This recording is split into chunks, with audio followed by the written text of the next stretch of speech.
is love. I can't wait to talk about it when things get rough. Hi, welcome back to Confidence Boot Camp. It's day 25 and we're really happy to have you here. Today we want to talk about finding your happy place. And for me, my happy place, I have many happy places actually. It can include my job as a clinical social worker. It can be hiking in the mountains, especially with my friends or my kids, my family. It can be tromping around Europe, which I love, or biking through Italy like I did this summer. And so our happy place can be different things for different parts of our lives. So today's guest we have is Rachel McLaughlin. And I met Rachel when I moved next door to her. And actually, we didn't know each other for like the first 10 years of living next door to each other because she was, working a lot and I was raising my kids and working myself. But we became friends a few years ago, and her story is so fascinating, I think.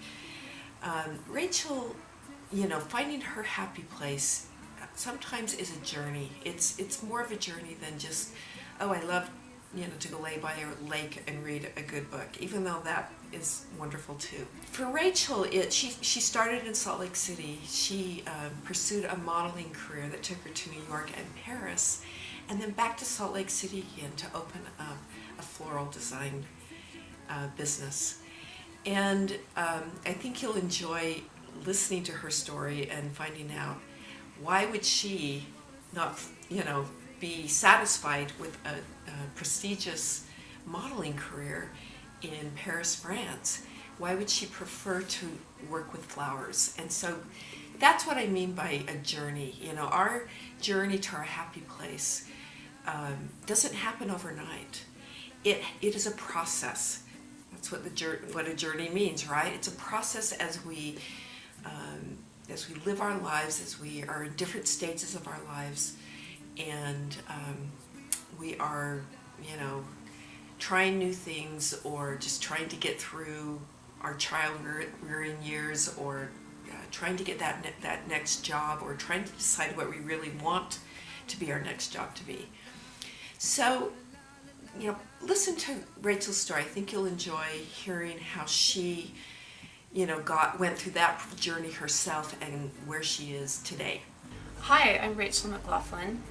My company is Roots Inc. Today we're going to talk about finding your happy place.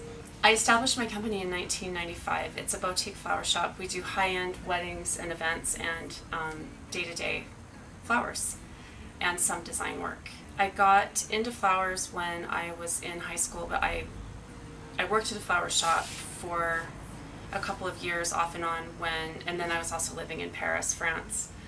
I had a contract with Ford Models. That was a tough industry to be in. I found myself to be starving all of the time and decided that I liked food, so I came back to Utah, continued doing flowers while going to the University of Utah. I ended up doing a friend's wedding, and then my company kind of snowballed into this flower shop. I started in my garage. It was a house that my mom owned that my sister and I lived in. We kind of renovated a little garage in the backyard, and that's how I started. I worked out of that space for probably, I think it was about 2 years before I opened my first store, which was on Rio Grande Street. And I was so excited, but I loved it, and I've been very fortunate to work on some really great weddings and events. I mean, we've done $500 weddings, we've done weddings that are up over $1 million, and they're all special, and I've met a lot of really neat people along the way.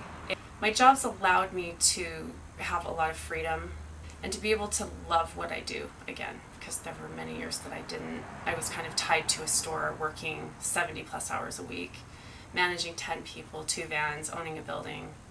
So it's the key is finding balance, which I have done sometimes and other times not so much. So when I was 22, I found the confidence to start a company because of my mom. She believed in me and she helped back me, and just said, try it, see if it works, put school on hold, and here I am all of these years later. So that was very special to me. Why am I crying? It's okay. But I'm so very grateful and fortunate to have such an amazing mother and role model in my life. I was really surrounded by great friends and family, and I was really young, and I was working alongside architects and designers, and they hadn't really seen flowers done in this way, and it was fun for me, for people just to kind of let me loose on what my interpretation of something to go with the concept of, like, a design. It could be a design project, it could be a home, it could be a restaurant. You go in to a space, it's a blank canvas, and you just kind of pick out the things that you think are going to help accent and make it come alive. It could be plants, it could be branches, fresh flowers, candles, but it's been years of playing with texture and color and different light, and the coolest things that I find are just out in nature. You can go on a hike and find the neatest berries and branches and different mosses, sticks, and I think that's probably what gets me excited about my job. I hate it when I go to a wholesaler, and we don't have a ton to choose from here in Salt Lake.